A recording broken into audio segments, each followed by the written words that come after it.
Welcome into another Wednesday edition of In Touch with Indiana Sports, powered by HoosierIllustrated.com. John Alden with you as always. Hope you're having a good week so far.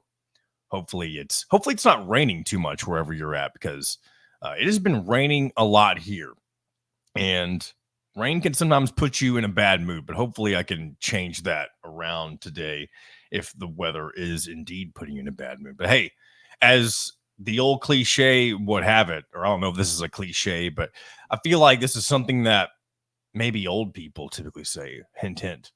But we needed the rain, right? That's something that, I don't know if you see those, it's not Progressive commercials, but it's the, whatever those insurance commercials are, where there's the, I wish I knew the actor's name, but there's the guy who is training people to become adults and how to not be like their parents. One of the things that I think they do in one of those commercials is there's somebody looking out the window while it's raining, saying like, "Oh, the plants needed this," or something like that. Something really corny, and it's kind of funny. So, and hopefully the rain will stay away from Bloomington this weekend as Indiana hosts Maryland. But we'll, that remains to be seen. But we'll get to football here in a little bit. But the big news right now is Indiana basketball. Right before, or I guess it was right after the show ended on Monday, Trent Sisley committed to Mike Woodson and the Indiana basketball program. And not that it wasn't necessarily expected, it just wasn't expected to happen as quickly as it did. From those that I communicate with, especially within Hoosier Illustrated, we thought it was going to happen more so within a few days of the week. Well, the first domino has now officially fallen for Indiana men's basketball, and that is with four-star Trent Sisley, formerly from Heritage Hills High School, now going to finish his high school career down at Montverde Academy, where Mike Woodson has been really kind of creating a pipeline down there. You had Jalen Hood-Schifino and Malik Renew, nearly had Liam McNeely. I mean, you kind of did, and then you didn't. So I guess the pipeline was cut off for a little bit. But then you got, you put the pipe back together, so to speak, with Trent Sisley. And that's the first really big name to keep an eye on. And there's more big names to fall this week. Will they go to Indiana? That remains to be seen as well. We're going to talk with Alec Lasley here in just a few minutes, really just to break down all of the recruiting news that has been really flooding into the Indiana basketball program the last several hours, 24, 48 hours. And there may be some more good news to come potentially later this evening. One big name to keep an eye on, of course, is Jalen Harrelson, as he plans to make his announcement at 7 o'clock tonight on 24/7 Sports. I guess it's their website. They're doing a live stream of some sort. And I won't talk too much about it because I'll just be I'll be spoiling, I guess, the conversation with Alec Lasley. But really the thought right now is that it's going to be between Indiana and Notre Dame. And one thing I really like about this recruitment, as opposed to what you normally get, is that you kind of don't know. There's some intrigue with it. And maybe we had that with Malachi Moreno about a month or so ago, when people were saying it was either going to be Kentucky or Indiana, even though there was kind of a contingency on both sides where majority of the people were saying it was going to be Kentucky. But there was the off chance that Indiana could maybe sneak in there and get Malachi Moreno away from Mark Pope and the Wildcats. That ended up not being the case, of course. But there is a chance that Indiana will land their second commit in just a matter of days if Jalen Harrelson decides to become a Hoosier tonight. And then the other domino that probably won't fall anytime this week, and as a matter of fact, probably won't fall until we get into the month of October, is Braylon Mullins. And he narrowed his list down to 3 schools: Indiana, UConn, and UNC. And the big standout there, especially from an Indiana fan standpoint, is that he cut off Kentucky from that list. I think a lot of folks were worried that Braylon Mullins was going to end up potentially, I mean, maybe not guaranteed, and of course not now, but a lot of people thought that maybe Mark Pope would swoop in and grab another Indiana elite guy out of the hands of Mike Woodson. And that appears to not be the case any longer. But It will be tough to beat out Dan Hurley and the back-to-back reigning national champions in UConn for somebody like Braylon Mullins. And maybe tonight's decision with Jalen Harrelson will play a factor in where Braylon Mullins ends up committing. So a lot of pieces currently moving around for the future of the Indiana basketball program. And before we move forward, I do want to revisit the scholarship list that I like to reference so often, as I think we've talked about before. This is probably, and I think not even probably, this is going to be a large group of exiting Indiana players at the end of the 2024-25 basketball season. So pulling up the scholarship board right now. I tell you what, don't you hate days whenever your internet decides to move just a little bit slower than it typically does? I know that's a first world problem, but whenever you're trying to do things like, I guess this isn't live radio, of course. It's not even really radio at all. It's just a YouTube show.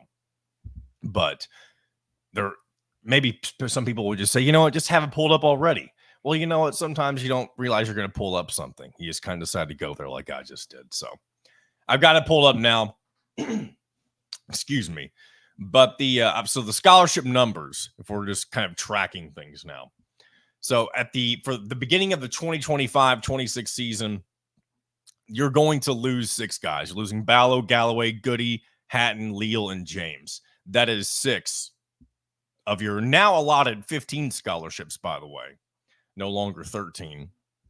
I don't know if you'll see that number kind of, maybe Mike Woodson will continue to, fill that up all the way. I don't necessarily think it's, necessary, I guess. Necessarily necessary. Is that even a proper phrase? But when you're losing 6 guys, it's definitely going to be vital to have a solid mix of freshmen and transfer portal players to kind of balance everything out. So you have some guys that you're developing, as well as guys that you can kind of plug and play and fill in those roles that are, more of immediate, if that makes sense. So when you're losing 6 guys, you filled one with Sisley already. And if you could fill out, I mean, I know a lot of people think Indiana should land Harrelson, or ideally should land Harrelson and Braylon Mullins, and maybe even throw in an Eric Reeb. And if you can get 3 of those guys, that's probably true. That's probably the best situation that you could be in if you're Indiana and Mike Woodson. Because at that point, you got 3, then you really only got to worry about 3 more potentially with the transfer portal. But that also doesn't necessarily account for any of the guys who may decide to transfer that aren't going to be graduating. Like maybe a Gabe Cupps, for example. And I'm not saying that because I have any insight that he would leave, just throwing that name out there. If he decides he wants to, take his talents elsewhere. Maybe you see a Bryson Tucker do that. Maybe he doesn't like, his role as a freshman. And again, I'm just throwing something out there that probably has, there's no actual substance behind it. It's just a hypothetical, just because you never know who's going to enter the transfer portal. Who's going to want to flirt with other schools and that type of thing. So definitely good to have your bases covered by having 3 or so freshmen, 2 to 3 freshmen. I'd say the bare minimum you want is 2, and you've already got one of them. And if that sweet spot's probably 3, and that's probably going to end up being the case for many of the seasons going forward. And there may be some where you get less, some where you get even more than that. It just kind of depends. But specifically for this year, I think the move is going to be, if you can find your way bringing 3 freshmen in, that'll really hit the tick mark for that section of filling out your roster. So I guess before we move into any other football talk and that sort of thing, while we're on basketball, let's go ahead and bring in Alec Lasley and get his thoughts on really all of this the latest when it comes to all this Indiana basketball recruiting news, and what to maybe expect whenever you're moving forward through the rest of the week as we wait for Jalen Harrelson's announcement tonight, and really the rest of the guys who mentioned, Mullins and Reeb, as the fall moves along as well. So without further ado, Alec Lasley of Hoosier Once again from HoosierIllustrated.com, the publisher himself, Alec Lasley, joins me here on a Wednesday. How you doing? Good, John. How you doing? Doing just fine. A lot of Indiana basketball news, especially on the recruiting front this week.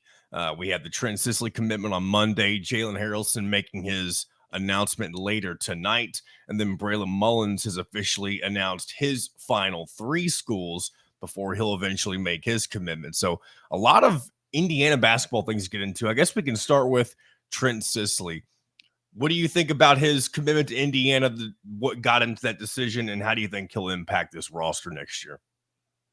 Yeah, look, I mean, I think we had talked about this a couple weeks ago, where this was one recruitment that hadn't really changed a whole lot from maybe a year ago at this time, right? I mean, he was very much focused on the same kind of 4 or 5 group of schools for the majority of his recruitment. So it wasn't like a Braylon Mullins where you had big time programs coming in left and right over the summer and kind of extending timelines or maybe throwing a wrench into things.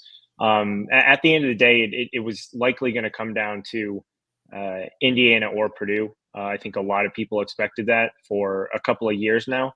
You just never seemed like a guy that was going to trend out, truly out of state, or even really, anywhere outside of Purdue and Indiana. Those were just the two that always seemed most connected to him, and the two that were most heavily involved, pretty much since he got into high school. For Indiana, it's a massive kind of jumpstart to what should be and what has to be a very important and very talented class of 2025 on the recruiting front. I mean, it's one that this coaching staff has put a lot of resources into, spent a lot of time, and thrown a lot at for the majority of their tenure. Right? I mean, everything has really been leading up into this class of 2025. When it comes to this coaching staff, you had the most talented in-state class that you've had in quite some time. Obviously, with Sisley, Jalen Harrelson, Braylon Mullins, who Indiana is obviously all very much involved with, and it was really what you needed for Mike Woodson and this Indiana staff to really kind of get things going. I mean, Trent Sisley is exactly what any coach would really want. He's a true team player. He's done a lot better kind of learning his role in different systems. He's a hybrid forward who can play a little bit on the block, a little bit on the perimeter, and he's really kind of focused on that perimeter game over the last year. Still needs to kind of develop a little bit more of a consistent jump shot to play truly more out as that kind of maybe bigger wing. But he has all the skills, all the tools, and more importantly, the unselfishness to play and fit into any system to any players that are around him.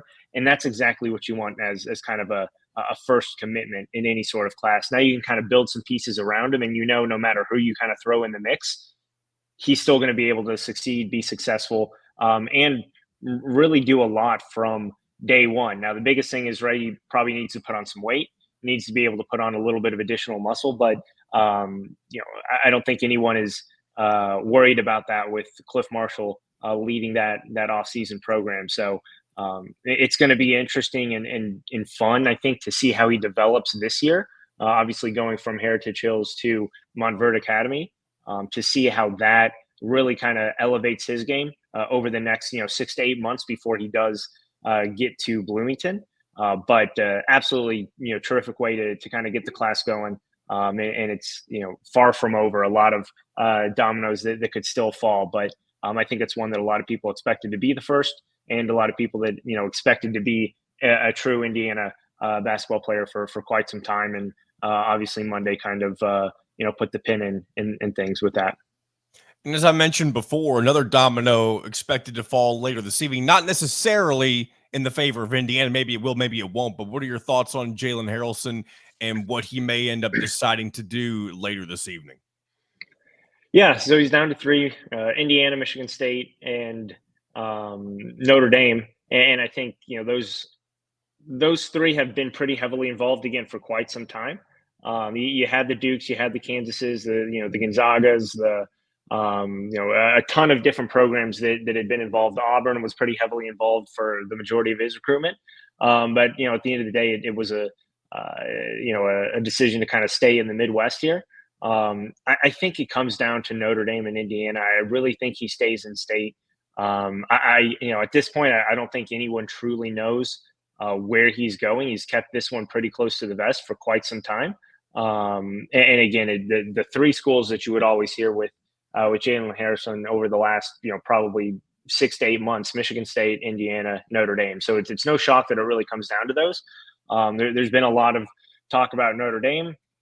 There's been a lot of talk about Indiana over the last couple of weeks, and the one school that really hasn't gotten as much kind of national pub is in Michigan State. It'll be interesting to see if Tom Izzo kind of pulls a little bit of an upset there. I think everyone is kind of expecting the end result to be an in-state school. But if Indiana is able to land Jalen Harrelson, that again, you have a very good backbone to kind of kick off your class, and Trent Sisley, a guy who's going to be a multi-year player and a guy who's going to fit in to anything you put around him. Now you have a true kind of alpha guard in Jalen Harrelson, who's clearly one of the best point guard, combo guards, however you really want to stack them up in the country, and a guy who's not afraid of the moment, right? I mean, he's been successful everywhere he's gone. Played on Team USA, switched over to Indy Heat again for the last couple summers here, and has been terrific there on the Nike EYBL circuit. So he's played against the top level competition. Obviously plays a national schedule at La Lumiere, so he's not going to be afraid of any moment. And he's a guy that if he does come to Indiana, I think you're very, very happy with giving kind of the keys to the car to as a freshman. Probably going to be a little bit of ups and downs. Still, again, really needs to develop a little bit more of a consistent jump shot. But a guy who can absolutely get his own bucket and a true playmaker at the position that, again, outside of this year with Miles Rice and Canyon Carlisle, right, Indiana really hasn't had outside of Jalen Hood-Schifino in, a good 7, 8, 9, 10 years, right? So you're starting to kind of see what Mike Woodson wants in these guards. And again, this has been a player that this coaching staff has really prioritized for definitely the last 4 years here. But I would say they really started to ramp up the pressure and the intensity for him over the last year and a half. We'll see if it pays off. I think it comes down to Notre Dame, Indiana. We'll see. Obviously, Micah Shrewsbury has a little bit more love for maybe his guard play. Since he has taken over, whether it be at Penn State or Notre Dame, and the style of play, I think, is something that may come into effect in this recruitment. And we just don't know exactly what that's going to look like right this year with Indiana. So it's kind of tough to truly tell. Everyone's obviously expecting Indiana to play quicker, play more up tempo, and play through their guards more. If they're selling Jalen Harrelson on that, right, that's a huge selling point there, but it just hasn't, physically come to fruition yet, visibly on the court. So that could be something that plays into this one. And a couple of days ago, Trilly Donovan put a couple of different tweets out. One of them was it was an Indiana GIF. It was I don't know which player it was. Doesn't really matter, but it was the GIF of someone wearing the Indiana warm-up shirt. And then he put out a second tweet, and this one actually may have come first, of Lee Corso dressed up as, a leprechaun or something like that, kind of representing Notre Dame potentially. And a lot of people thought that those tweets were in reference to Trent Sisley. And then potentially, do you think the one regarding Notre Dame could have been in reference to Jalen Harrelson? And of course, nobody knows who Trilly Donovan is, but he still ends up being one of the most in-touch guys, no pun intended, when it comes to who ends up going where when it comes to Indiana, or not necessarily Indiana recruiting, but college basketball recruiting. Yeah, everyone freaked out about that one because all the talk was Jalen Harrelson was going to make a decision, right? Kind of over the weekend, or he was in decision-making mode, something that wasn't going to stretch out surely past this upcoming weekend. So a lot of people thought that was him, but it ended up being Brady Kohler, a guy who four-star forward who ended up committing to Notre Dame that same day. Unless it's a 2-for-1 gift, there could be another one that I'm yet to see. Yeah, but that was in reference to Brady, another in-state guy who stayed in state, went to Notre Dame. But yeah, when he put that out, a lot of people started freaking out. and then within probably about an hour, he put out that Indiana one, and that kind of settled the crowd a little bit. But yeah, I don't think um, there's any true feel of where Harrelson's going to go, and I don't think we're probably going to know until he makes that decision tonight at 7 o'clock, and actually physically announces it. Just he's played this one. We've seen this with a couple of guys over the last few years. They just play it so close to their vest, and eventually, right, something does get out, but you typically don't see it until maybe an hour or so before that announcement, when they start to kind of let maybe one or two people extra know, and then it kind of disperses there. But I don't think we're going to hear anything before really close to that decision, if not when it comes out of his mouth specifically. I like the mystery. I almost hope that it doesn't get out. But again, that just adds to the intrigue of it all. And I'm sure the impatient people within each of the fan bases would rather know ahead of time instead of getting their hopes up and being disappointed. But yeah, that's later tonight. Is it 7 p.m. or 7:30 that this announcement will take place? I saw it the other day. I just can't remember. I think it is 7. I'll clarify at some point. Yeah, I just didn't know if you know right off the top of your head. Yeah. And then the final piece, at least, well, I guess there's a couple, but one that has trimmed his list is Braylon Mullins. He's cut his list down to Indiana, UConn, and North Carolina. How do you see Indiana shaping up against the other two schools in his list?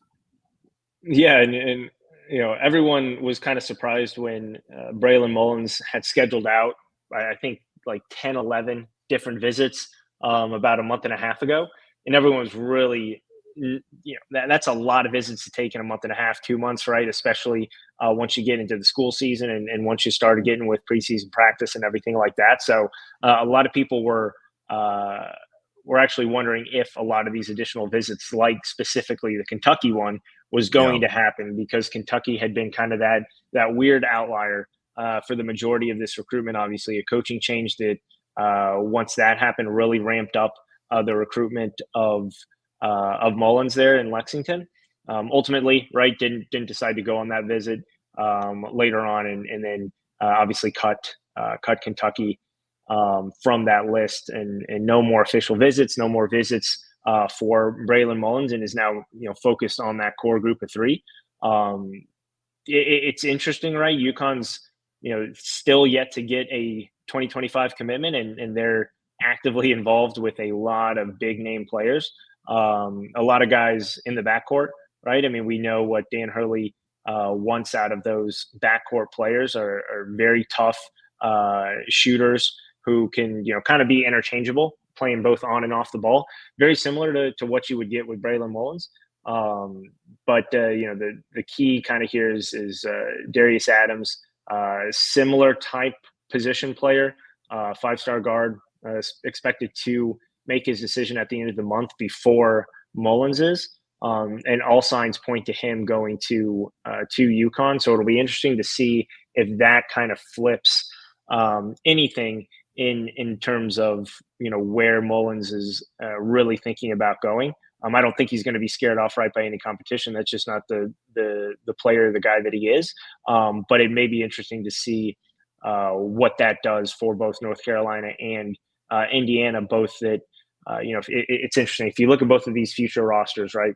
North Carolina has most likely a lot more space in the backcourt to come in and play immediately. They're going to be losing R.J. Davis. They're most likely going to be losing Elliot Cadeau.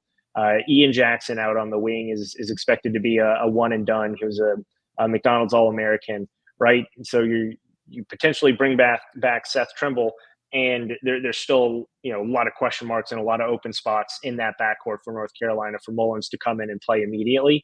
For Indiana, you have a lot of guys who still have eligibility. You still have a guy like Miles Rice. You still have Canyon Carlisle that could come back, right? What happens with Jalen Harrelson potentially if he commits? And they're still going to have some potential players there on the wing moving into next year as well. So a little bit more crowded. If a guy like Braylon Mullins wants to come in and play immediately, right? You may look at North Carolina, but I think Indiana is still going to pull this one off. It's they've again, you can invest so much into a guy and it still not pay off, but it Yeah. just seems like this is something that this 2025 class has just been there's been so much buildup with it.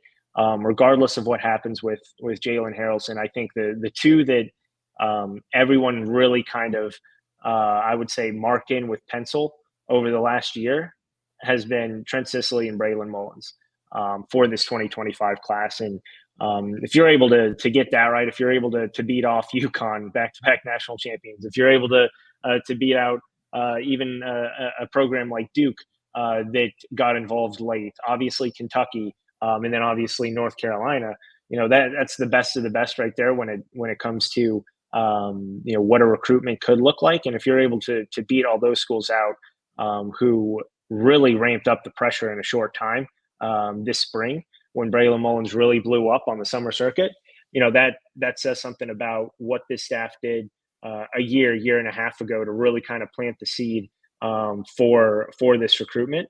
And it's something that I think, again, this fan base, this coaching staff really needs is another really, really good in-state win, but one that, again, all this work that you've done for years really pays off. And a guy like Braylon Mullins obviously has the skill set that Indiana needs, a really knockdown shooter that could come in and impact the game immediately for Indiana. But again, it's just going to depend what Braylon Mullins really wants out of potentially that first year and how much playing time he kind of wants year one. Again, not saying that he's going to shy away from that competition, but those rosters are definitely going to be quite different when you look at Indiana and North Carolina specifically. One last thing. I know Eric Reed was a part of the contingent that was on the visit this past weekend. Anything new in his recruitment? Yeah, I mean, he still has, I believe, an Oregon visit coming up this weekend. And I do believe that's the last visit for him that's at least scheduled right now. So we'll see what happens after that. This one was always, it seemed like one that was going to take a little bit longer to kind of see the dust settle. One that, has taken visits, but have been very spaced out up until the last like three and a half weeks. Obviously with Indiana being last weekend, and that was one that he moved up from the beginning of October up until now. So it's not one that's going to stretch into the spring, but it's one it's probably, I think you still get Braylon Mullins first, and then you get an announcement from Eric Reed. Regardless, right? I mean, this is the lone big guy that Indiana's been targeting. Really ramped up the pressure over the summer. A guy who they offered a long time ago, and the communication's kind of been in waves, but a guy that they really saw a need for over the last 3 to 4 months, and obviously it's shown with their ability to get him on campus last weekend. But I think this one still has a lot of other variables to play out, and one that probably goes maybe another month before a true decision's made. And then moving on to the football side of things, Indiana re-enters conference play this weekend. I just want to get some of your thoughts on really just going into playing an opponent like Maryland. Do they need this victory? I think need might be a bit of a stretch because you do have plenty of opportunities to have a really good season ahead, even if you find a way to lose this game. But in terms of carrying the momentum forward into what, again, is a very favorable schedule, it would be another monumental victory to find a way to beat a pretty decent Maryland team in your second Big Ten game of the season. Yeah, absolutely. Again, I don't know if need is a must win, right? Is kind of that key word there, but again, everyone wants to see what Indiana is going to do against a very good, competent opponent, and we thought that was maybe UCLA, but obviously there were still are a lot of questions about what that team actually is going to be this year. Put up a tough fight, obviously, against LSU, but then faltered late, right? So we don't really know what that end result's going to be come season's end. I think everyone's expecting Maryland at least to be a bowl team. They brought back a lot of talent at the skill position spots from last year. They have one of the best wide receivers in the country, and Ty Felton, guy who is a huge deep threat option. but also a guy who can be a position wideout. But one that is top five in both. I think top three in both catches, yards, and touchdowns this year. So they're going to need to put a lot of priority on him if they want to slow down what has been a very good, consistent offensive attack from Maryland. Billy Edwards, their quarterback. Curt Cignetti talked about him a little bit this weekend. Was a guy that Curt Cignetti actually targeted his first year at James Madison at the quarterback spot. Obviously, didn't end up getting him, but knows a lot about him. Talked a little bit about the relationship that they had back then.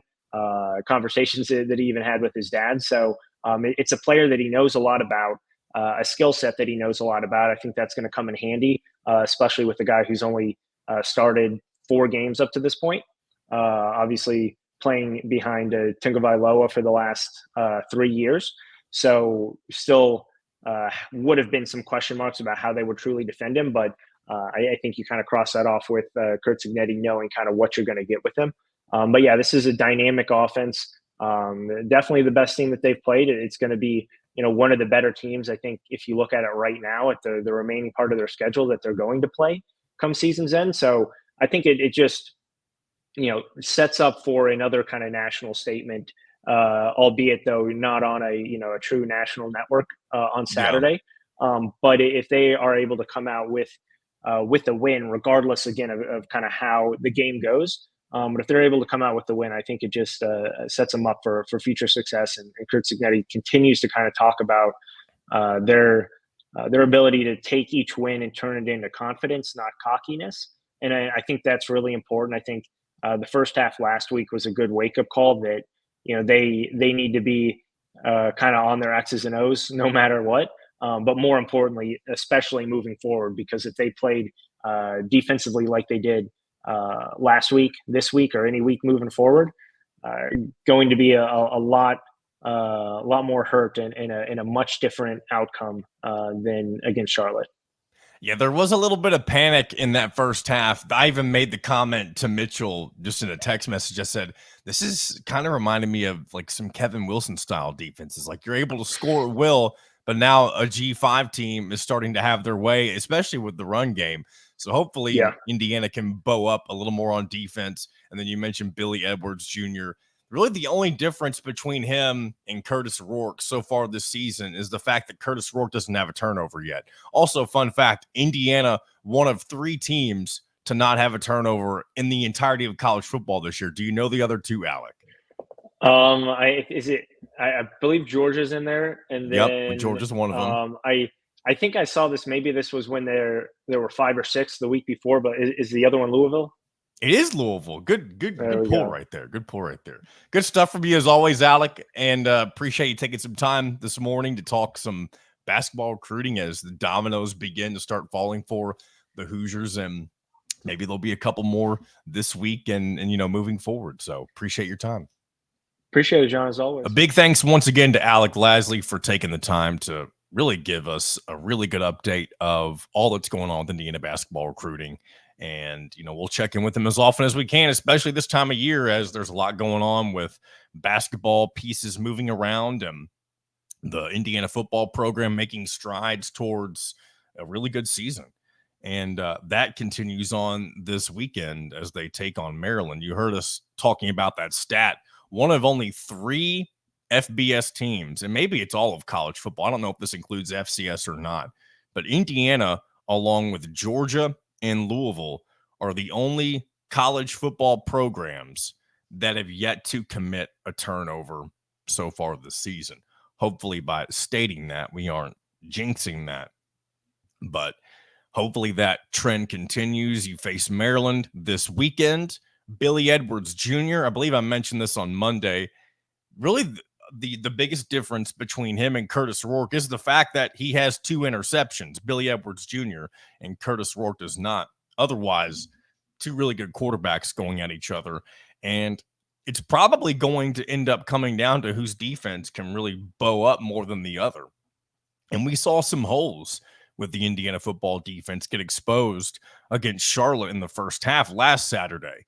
So if Maryland's able to do something similar and probably to an even greater extent, you're definitely going to have a bigger challenge on your hands this weekend as you're taking on the Terps, trying to move to 2-0 on Big Ten play.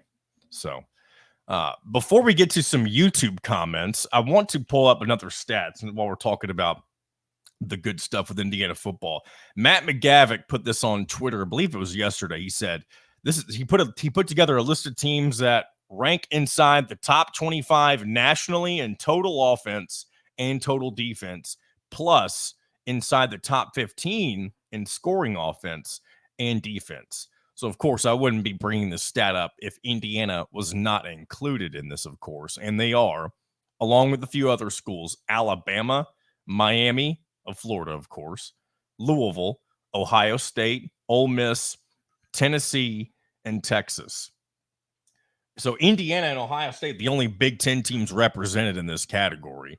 And one other thing to note of, and of course, with any of these stats, you can bring up, well, Indiana hasn't really played anybody. And that's probably true.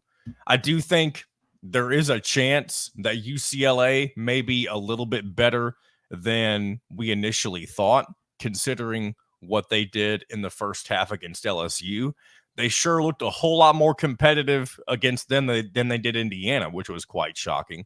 But I also think that may have a little bit to do with the fact that I don't think LSU is going to end up being very good for their standard, I should say. LSU is still going to be fine in the grand scheme of things this season, but overall, kind of like my prediction with Sharon Moore with Michigan, I don't think long-term Brian Kelly is going to end up being the answer that fans want for the LSU Tigers. So, but yeah, good stat for Indiana to be in. They're in good company. And I feel like one thing you see a lot with Indiana fans right now, battling between, is this real? Like, is the hype behind this season truly real? Or is this all a facade for what's to come because Indiana is only beating up on the teams they're supposed to do? They're supposed to do that too, I should say. And it's definitely a tough thing to really figure out what's true in the here and now. But as I've said before, the only thing Indiana can do is play who's on its schedule and take care of business the way that they're supposed to do. In Indiana, taking care of business, that's not something that I don't know if.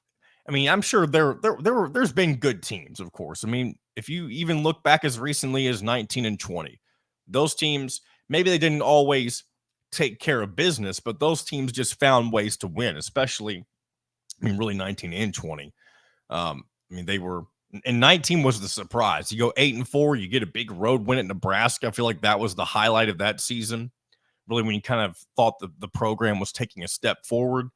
And that was also the game in which you had the athletic directors from both Nebraska and Indiana kind of going at it. I remember Fred Glass, and again, I don't want to get too deep into the weeds of this because it doesn't really matter anymore, but that was what created the pseudo rivalry of sorts between Indiana and Nebraska. You had Whop Fillier doing the whole Chucky doll thing in the locker room. I don't even remember what that was about or where that came from.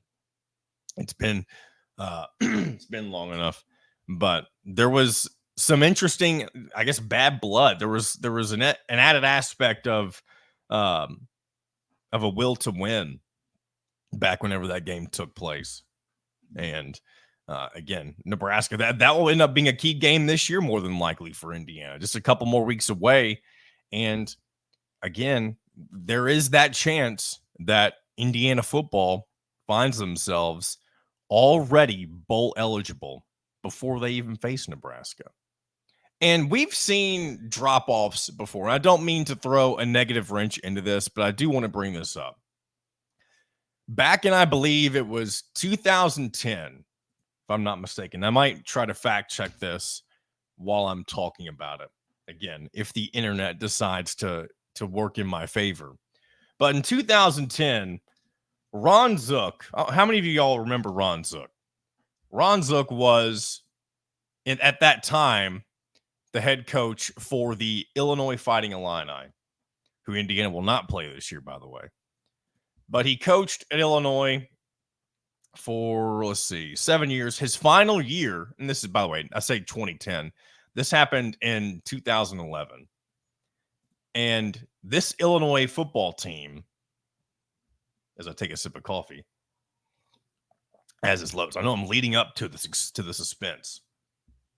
But here's what happened in 2011. I know I mentioned 2010 previously, got it wrong.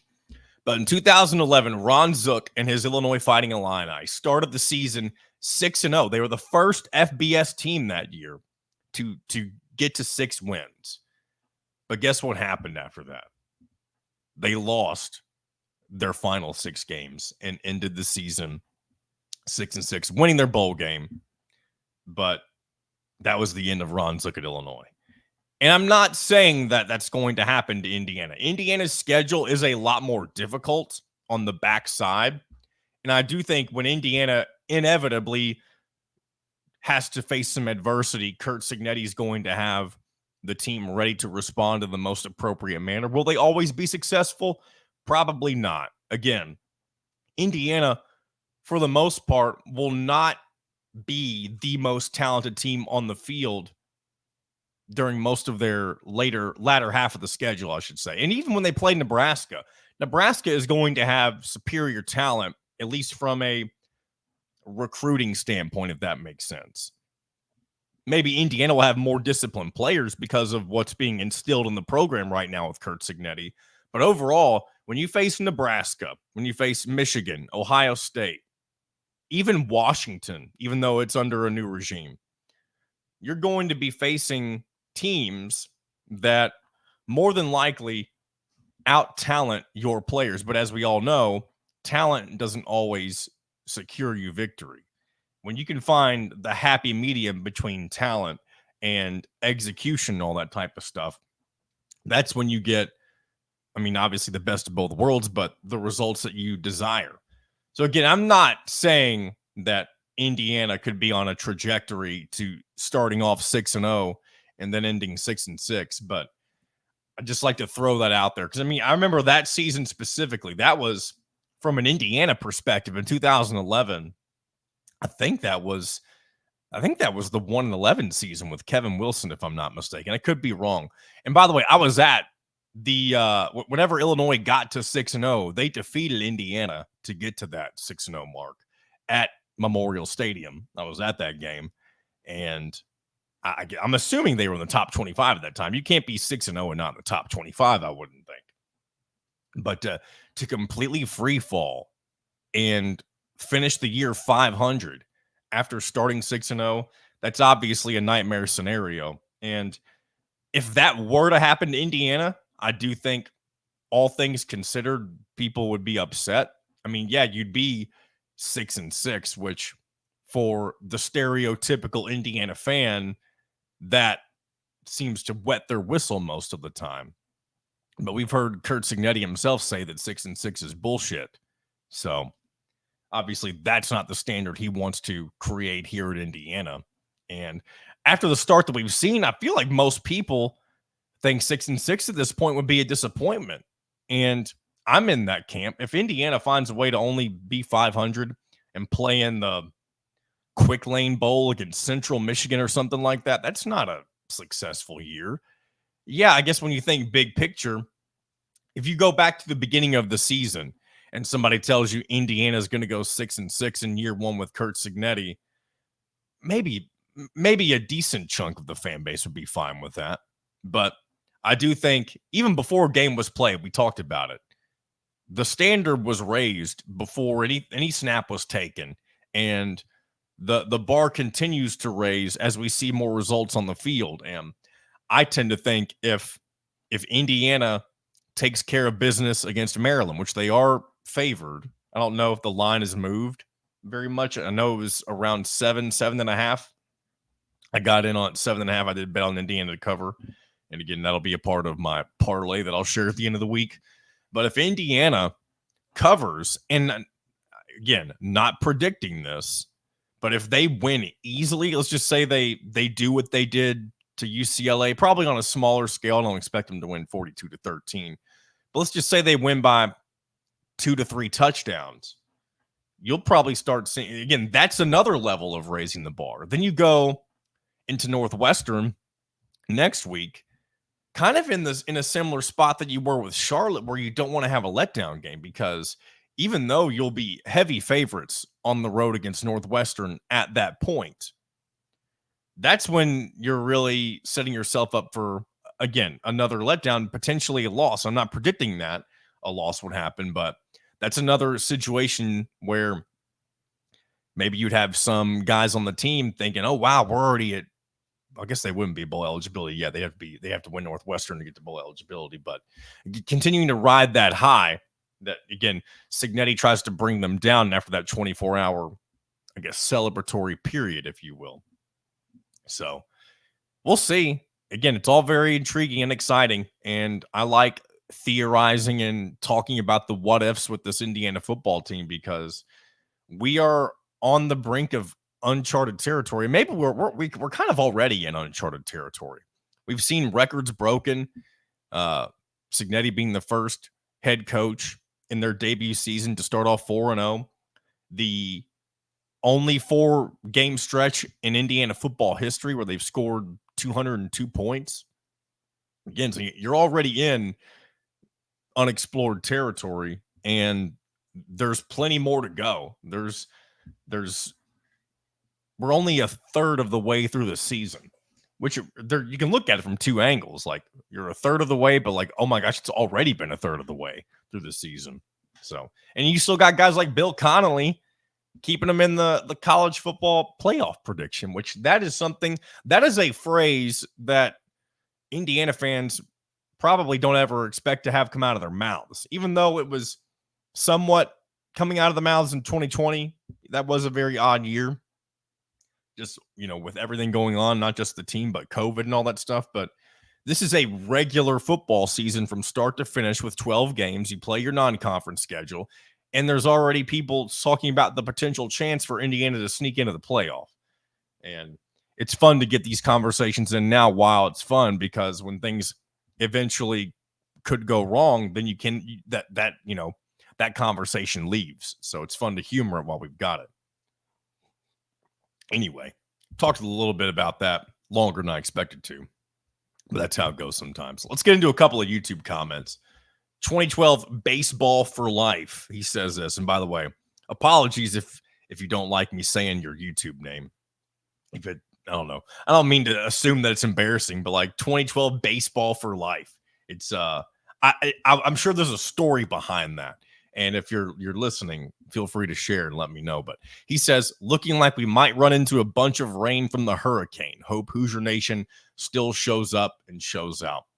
Yeah, rain this weekend in a lot of the area is highly expected. And that wasn't necessarily the case until old Helene jumped into the picture from, I guess it was the Gulf Coast, and is wreaking havoc on the South and will eventually move its way up to the Midwest. Obviously not so much as a hurricane at that point, but bringing along the rain that comes with that type of stuff. And, I hate to say it, but that will affect the environment with the crowd and obviously the game as well. Excuse me, I nearly lost my train of thought and had to do a little edit there, because I got to do a better job at turning off notifications. And I thought by putting my phone on vibrate that it wouldn't bother me, but my phone still lights up and shows me the notification. So I just turned it over and put it on silent, because I do not like to be distracted while I'm sitting here talking to you guys. So anyway, back to the comment. Still hoping Hoosier Nation shows out despite the rain. Yeah, I do think you'll still see, there will be the loyalists. There'll be those who are going to be there no matter what, and it's always good to have those people. But, if it's a torrential downpour, there's no telling. I don't know how much they're calling for in Bloomington specifically, but I do know down in my neck of the woods, from Friday pretty much all the way on until the end of the weekend, they're expecting a decent dosage of rain. And not only will that affect the crowd, but it'll affect the field conditions, and that'll really limit the passing attack. You may see more of a reliance on your running backs, which thankfully we've seen a lot from the Indiana run game, to where I think they could show out if necessarily, if they're leaned on more so than in previous games. And with your stable of Justice Ellison, Kalon Black, Tyson Lawton, I've heard that name pronounced that way a couple of times now. Elijah Green. There's a good stable of guys to lean on if you have to rely on the ground game more so than necessary. I haven't done a huge deep dive into Maryland's rushing attack just yet. I might take a look at that before we wrap up the week on Friday, just to see what Indiana may be dealing with. Because last week, as I mentioned earlier, Charlotte really gave Indiana a tough time in the second quarter. And I don't know how much of that was Charlotte being good at executing versus Indiana being prepared. Because again, we talked about having a let up performance after the win against UCLA. And I'd say for about 75% of that game, you didn't see that. And you really didn't see that at all from the offense. It was primarily from the defense in the first half. And I'm not truly sure how good the defense is going to be in the long run. That's, again, whenever you're comparing both sides of the ball from a consistency standpoint, the offense has shown hardly any struggle with anything. And, they're eventually going to be challenged, and they're probably going to be challenged this weekend. But the defense from time to time, and specifically in the second quarter, we've seen them kind of let their guard down, might be the best way to put it.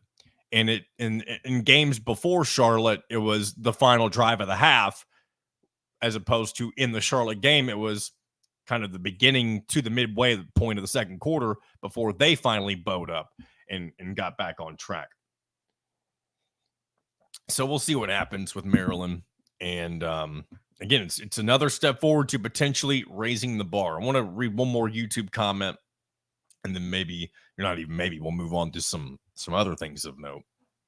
Mike says, okay, if IU was going to be 11-1, I know Sig would be the coach of the year in the Big Ten, but would he be in the running for national coach of the year? I think absolutely. There's two different ways you can look at the way that coaches get named coach of the year, whether it's for conference or for the national coach of the year. There's two things. There's two ways that people usually go about, I guess, the voting with them. Either the best coach on the best team or a coach that completely overperformed given the initial expectations. But I mean, if you're 11-1, you could argue that maybe Indiana's not the best team, but they're going to be one of the best teams at that point. If Indiana's 11-1, you're probably a shoe-in for the college football playoff at that point. Because if you're 11-1, your loss is more than likely to Ohio State. And at that point, Ohio State is probably who you're rematching with in the Big Ten championship game. So you'd have a second shot at them. Maybe you lose again. But at the same time, I still think you'd find yourself with one of the lower seeds in the college football playoff. Maybe I'm wrong about that, but that's just the way that I see it. I don't think any Power 4 team with less than 2 losses will miss the college football playoff unless there's just too many of those teams with only 1 loss. So I think it would be, without question, an easy vote for Cignetti to be the national coach of the year, because not only would you be succeeding expectations I'm losing my, I'm getting in some word soup, some word salad, as they say. Not only would you be blowing expectations out of the water, let's say it like that, but you'd have a really good team at that point. 11-1, your team is good. Even if you have a favorable schedule, if you find a way to go 11-1, your team is good. And there's not much to argue against that, especially when nobody in the history of the Indiana football program has ever won that many games. So I think it would be an easy decision for Cignetti to be the coach of the year. And then there's another point of this. I think at that point, if you're Indiana, unless you've already extended him, you got to watch out for other jobs that will be coming for him, especially the Florida job. I know a lot of people think that whenever Billy Napier eventually gets fired, it's going to be Lane Kiffin as the primary target, and that probably will be the case. But if he decides to not take the Florida job, but they'll have to look elsewhere. And if Cignetti is the most attractive name at that point, I mean, Florida may throw the kitchen sink at them and then some, especially because with Cignetti and his age, him being 63 years old, he's more than likely going to finish his career at Indiana unless something happens very early on. Again, like things are brewing right now with this Indiana football team. If he does, in fact, win 11 games, Indiana may be in trouble in terms of losing him. Again, this is just me kind of speculating what could happen.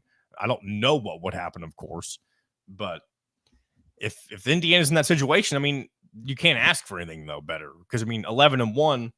I mean, you'd love to keep Cignetti around, and if they can do so, then that's an ideal situation. You've really found you've struck gold at that point. If you have a coach go 11-1 in their first year and they don't leave for a better program, you found lightning in a bottle. That's a phrase, right? I hope I didn't just make that up. I'm pretty sure it's a phrase.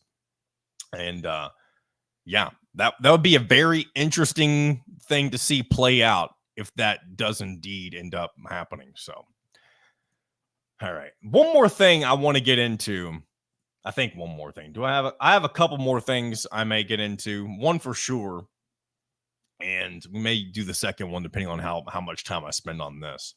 But surely by this point, you've at least seen what's going on with the UNLV football program, and that is with their quarterback, Matt Sluka, who has decided he is going to sit out the rest of the year. And before I say anything further, I'm going to read what he put on social media earlier today.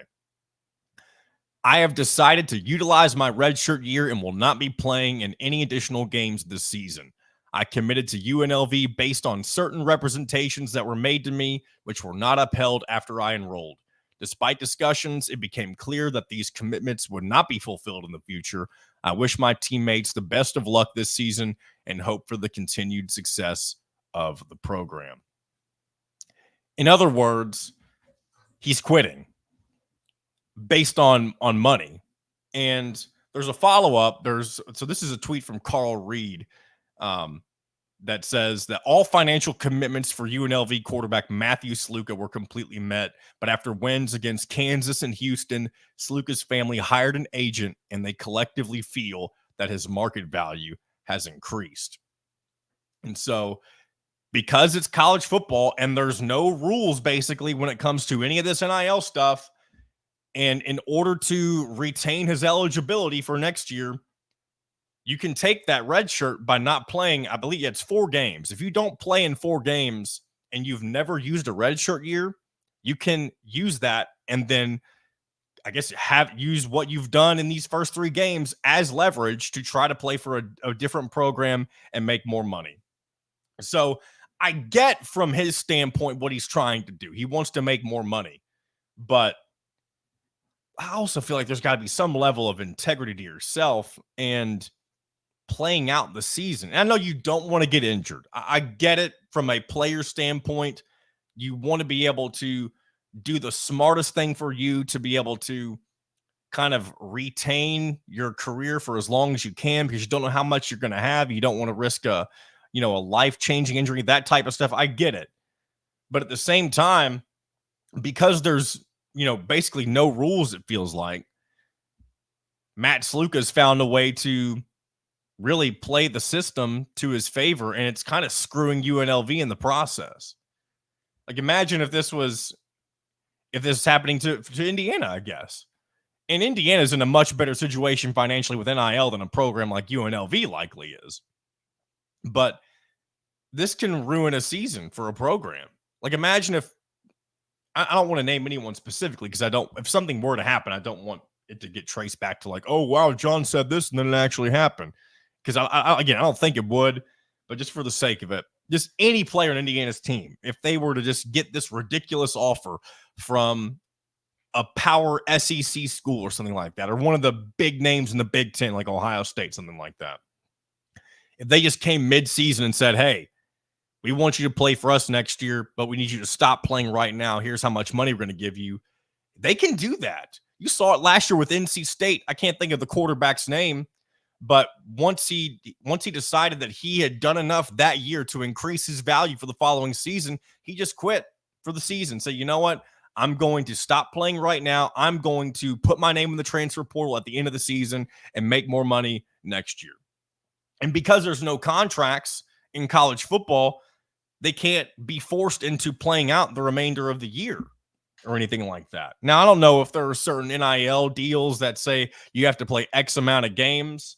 If that's the case, that's the smartest thing that the people giving the money with the NIL collectives can do. And again, I don't know the legality of all of that. I'm just saying if there's a way to do that, that's a way to kind of save your own behind as you're, paying these guys to play for your program. So this whole situation with the Sluka, I'm sure it's not the last time we'll see something like this, but it's a shame for UNLV because they're having a great year. And maybe one thing we'll learn if UNLV keeps winning, maybe Matt Sluka will realize, okay, maybe this team is more than just myself. And then at that point, his value goes down. I don't know if he can elect to keep playing at that point or not, but if I were on the coaching staff or even the head coach, I don't know who would have the wherewithal. I'm sure it'd be a myriad of people who can make the decision on that type of thing. But if he says he's quitting, but then decides that he wants to come back because he realizes his value isn't what he thought it was, I'd probably say, adios. We don't need you. You said you didn't need us. Well, we don't need you clearly either. And that's the different battles you're going to continue to see with these NIL wars, so to speak, and college football. I hope I, said everything I wanted to say about that, correctly. I hope it came across clearly enough, I should say. Because I can tell that's going to ruffle some feathers. Not necessarily what I said, but just the idea that this guy's going to say, you know what, I'm not making enough money, so I'm going to quit playing. Even though it's college sports. And again, I know it's college sports, but it's also kind of pro sports now because they can make money. So I'm going to leave it at that before I get into old man yells at cloud mode. Maybe I've already hit that mode, but we'll see. Hopefully I haven't. All right, last thing. And then we'll wrap up this Wednesday edition of In Touch with Indiana Sports. Nebraska's athletic director has requested that Nebraska no longer play Friday games except on Black Friday, because I believe Nebraska always plays on Black Friday. And they think because they're Nebraska that they can get whatever they want because they're a big name program like Ohio State and all that type of stuff. And for the AD to think that they shouldn't have to play a random Friday night game like they did this past week when they got their ass beat in overtime against Illinois, then, it'd be one thing if you said it after you win. I mean, you still shouldn't bitch about the way that teams schedule, because even though Friday nights historically are for high school football, you know what? College football is a TV product now more so than ever. That's why you have games all throughout the week, just like the NFL. And you're always going to have Friday night games. You're going to have your Peacock games. You're going to have not Amazon Prime like the NFL does right now, but maybe that's in the future. So it's the aggravating part of this is that this Nebraska thinks they're entitled to not play Friday night games except for their Black Friday game. And I guess maybe their argument is, okay, well, we're going to end up automatically playing too because we have to play on Black Friday because it's a Nebraska tradition. Then I don't know. I guess I'll just leave it at that. I'm getting in soapbox mode, and I don't really like that. I feel like I'm getting angry. I'm not actually angry, but the last couple of things we've talked about are just it's entitlement. It's people thinking they're owed more than they're given, I guess, because they feel they have this higher status. Well, stop maybe scoring overtime, Nebraska, for the first time in 10 years. And that's not an exaggeration. They've been in a number of overtime games in the last decade, and they've not scored in one of them. Not only have they not won, but they haven't scored in one of them. So I don't know if this is their 80s way of whining about what happened on Friday when they lost to Illinois at home. But if it is, then that's even more pathetic. So let's leave it at that.